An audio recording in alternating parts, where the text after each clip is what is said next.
একবার নারদ মুনি প্রভু নারায়ণের আদেশে পৃথিবীতে আসেন কিছু কাজের জন্য।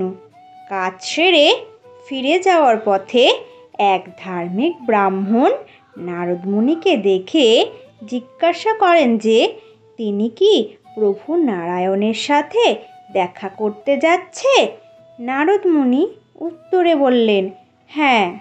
তখন সেই ধার্মিক ব্রাহ্মণ বলেন যে তাহলে তুমি প্রভুকে জিজ্ঞাসা করতে পারবে কবে আমি সংসারের সকল জ্বালা যন্ত্রণা থেকে মুক্তি পাব এবং প্রভুর কাছে গিয়ে বৈকুণ্ঠে আনন্দে বাস করতে পারবো।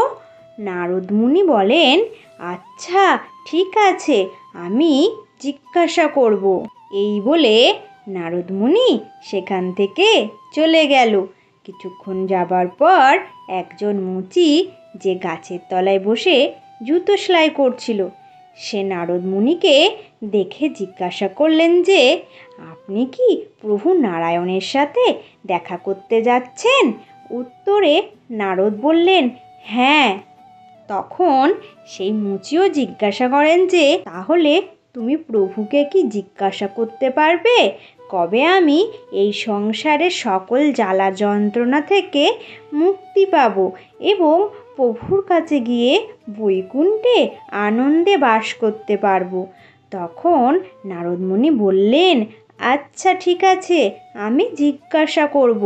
এই বলে নারদ মুনি সেখান থেকে চলে যায় এবং বৈকুণ্ঠে এসে প্রভু নারায়ণের সাথে দেখা করেন এবং কথা মতো সে নারায়ণের কাছে সেই দুই ব্যক্তি অর্থাৎ ব্রাহ্মণ ও মুচির মুক্তির ব্যাপারে জিজ্ঞাসা করেন।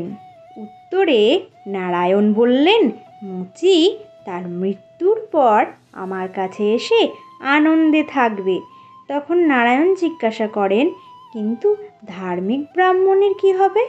উত্তরে নারায়ণ বললেন, ব্রাহ্মণকে আরও অনেক জন্মগ্রহণ করতে হবে এবং সংসারের জ্বালা যন্ত্রণা ভোগ করতে হবে এবং সে কত জন্মে মুক্তি পাবে সেই ব্যাপারে এখন কিছুই বলা যাবে না। নারদ মুনি এই কথা শুনে অত্যন্ত আশ্চর্য হন এবং জিজ্ঞাসা করেন, এরকম কেন প্রভু, আমি তো কিছুই বুঝতে পারছি না। তখন প্রভু নারায়ণ বললেন, তোমার এই প্রশ্নের উত্তর তুমি নিজেই পাবে, শুধু যখন তারা তোমায় জিজ্ঞাসা করবে যে প্রভু বৈকুণ্ঠ ধামে কী করছিল, তখন তুমি উত্তরে বলবে যে প্রভু সুইয়ের ক্ষুদ্র ফাঁকা দিয়ে হাতিকে পারাপার করছিল। এরপর যখন নারদ মুনি পৃথিবীতে এসে ব্রাহ্মণের সাথে দেখা করল, তখন ব্রাহ্মণ জিজ্ঞাসা করল যে তুমি তো প্রভুর সাথে দেখা করলে, প্রভু বৈকুণ্ঠ ধামে কী করছিল। উত্তরে নারদ বললেন, প্রভু সুইয়ের ক্ষুদ্র ছিদ্র দিয়ে হাতি পারাপার করছিল।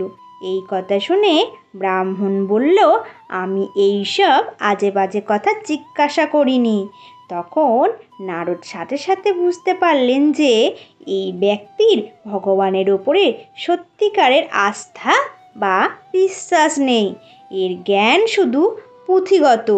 তারপর নারদ মুনি সেখান থেকে চলে গেল এবং মুচির সাথে দেখা করল।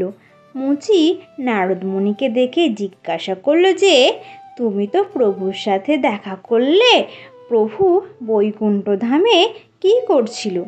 উত্তরে নারদ মুনি বলল, প্রভু সুইয়ের ক্ষুদ্র ছিদ্র দিয়ে হাতিকে পারাপার করছিল। মুচি এই কথা শুনে কাঁদতে শুরু করলেন এবং বললেন, আমার প্রভু সত্যিই অদ্ভুত, তার মহিমা বোঝা বড় কঠিন, সে সব কিছুই করতে পারে। নারদ তখন মুচিকে জিজ্ঞাসা করলেন, তুমি কি সত্যিই বিশ্বাস করো যে প্রভু সুইয়ের ক্ষুদ্র ছিদ্র দিয়ে হাতিকে পারাপার করছিল।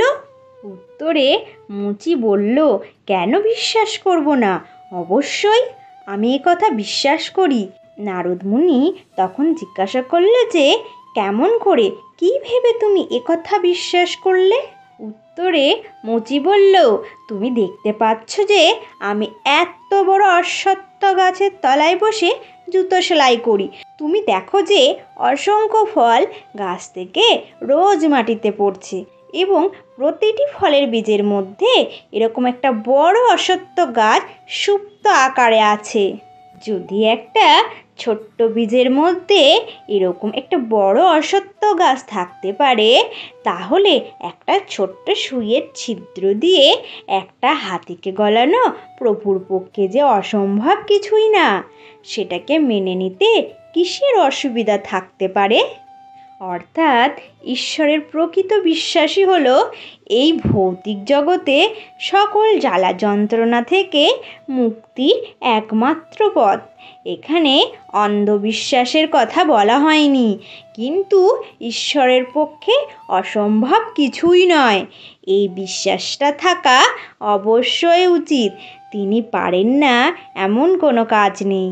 ভগবান স্বয়ং অর্জুনকে বলেছেন যে এই ভৌতিক জগৎ আমার নির্দেশেই পরিচালিত হচ্ছে এবং আমার নির্দেশেই প্রকৃতি চেতন অচেতন জগতে প্রবেশ করে। এই কারণেই জগৎ পুনঃ পুনঃ সৃষ্টি ও ধ্বংস হচ্ছে। তো বন্ধুরা, ভিডিওটি এই পর্যন্তই। যদি ভালো লেগে থাকে তাহলে অবশ্যই একটি লাইক করবেন এবং সাবস্ক্রাইব করে নোটিফিকেশান বেল আইকনটি অন করে রাখবেন এরকম আরও নতুন নতুন ভিডিও দেখার জন্য। আর কমেন্ট বক্সে অবশ্যই লিখবেন জয় শ্রীকৃষ্ণের জয়।